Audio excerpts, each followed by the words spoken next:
Well, I'm sure everybody has seen the news lately, and it certainly feels like the world is watching. But if you don't know the story, it is a recent submarine slash submersible vehicle that went missing, and it felt like the whole world was collectively looking and searching for it. And I'm not an avid watcher of the news. In fact, I don't watch the news at all.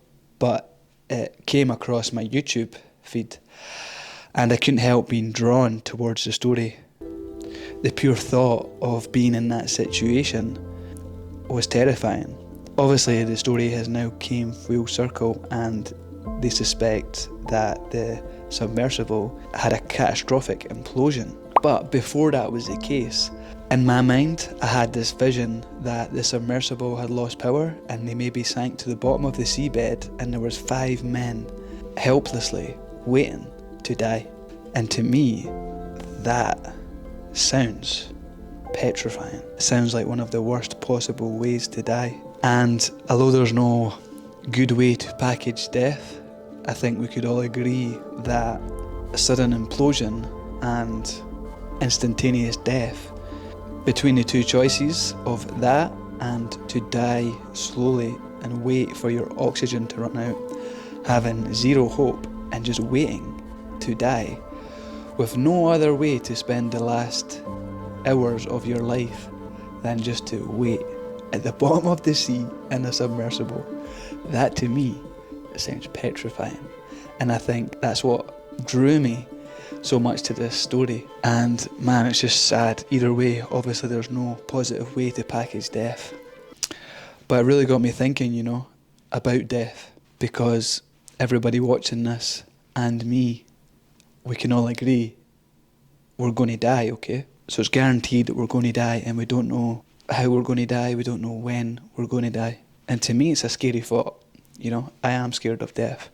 And the only reason I am scared of death right now is because in my head, I have a lot of plans for life, and obviously it feels like a dream to accomplish these plans.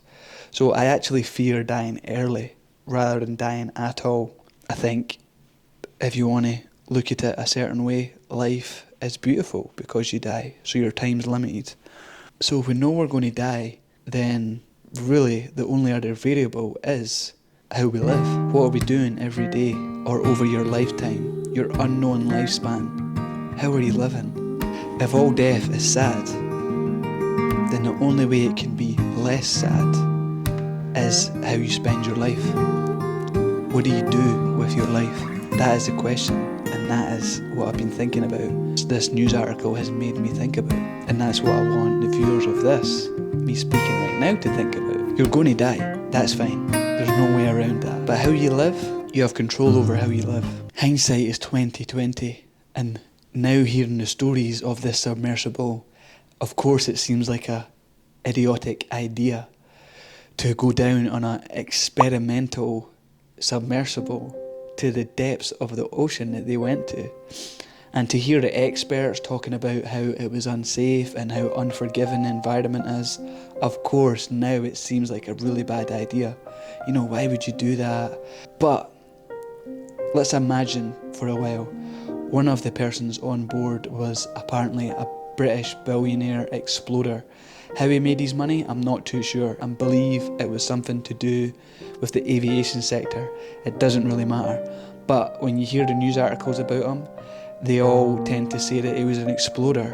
So it's clear to me that this must have been a large passion of his. He had been to all these different deadly environments. So when you look at that, it looks like he had made his money, he'd had a successful career, and now he was doing side quests. He was just living life exploring. And like I said before, there's no positive way to package death, but there has to be death that's less sad than other death, My point is, dying, doing something that you love, is better than dying when you're not really living at all. Some people are alive, but not everyone's living, I think we should all aim to die doing something that we love, or at least in the pursuit of doing something that we love. Because what is the alternative? The alternative is that you're going to die anyway. And if you're not doing something that you love, then you're doing something that you don't love. And then what's the point in that? That's more sad. So to clarify my point and my thinking at this time, it is that it's really important to spend your life true to yourself, whatever that is. There's a lot of pressure in today's society to be successful, to have money, to have status, influence, all of these things, okay?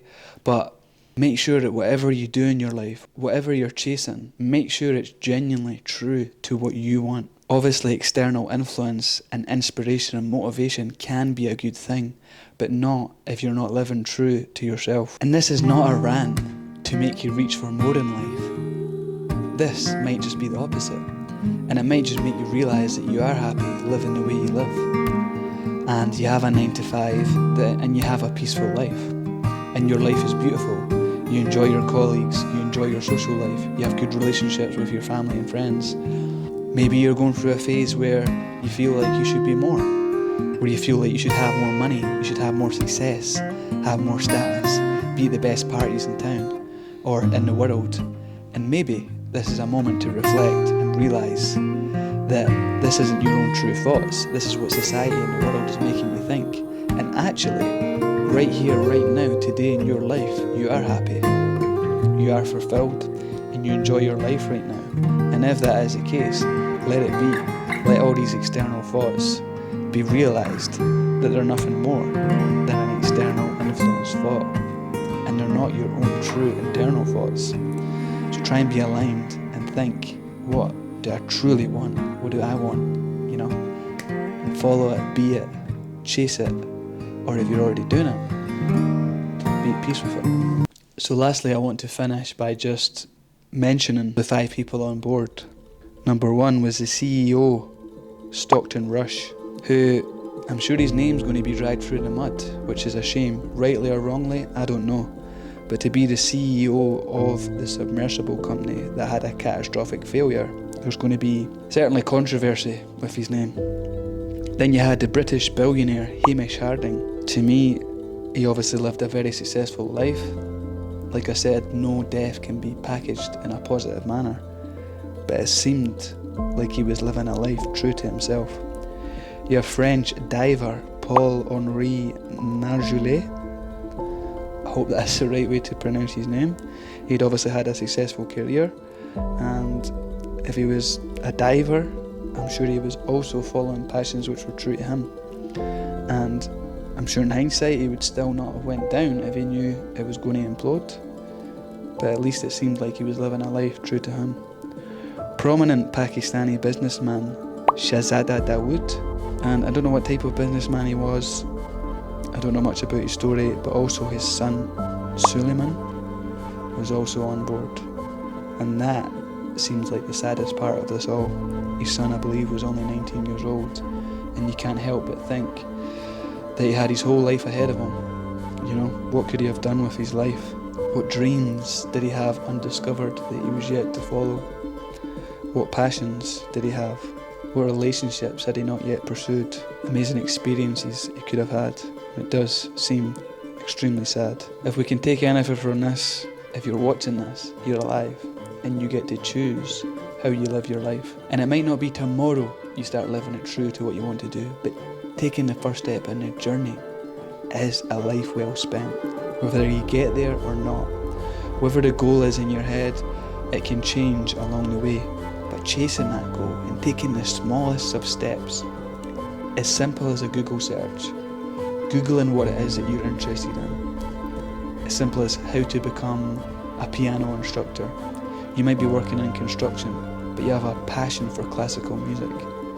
As simple as taking the first step into researching how to enter that industry, for me, is a life well lived, because it's true to you, it's your own thought, it's your own passion. And if you're taking a baby step in that direction, no matter what else happens around you, I believe it is a step that you should be taking, because the thought's there for a reason and it's unique to you.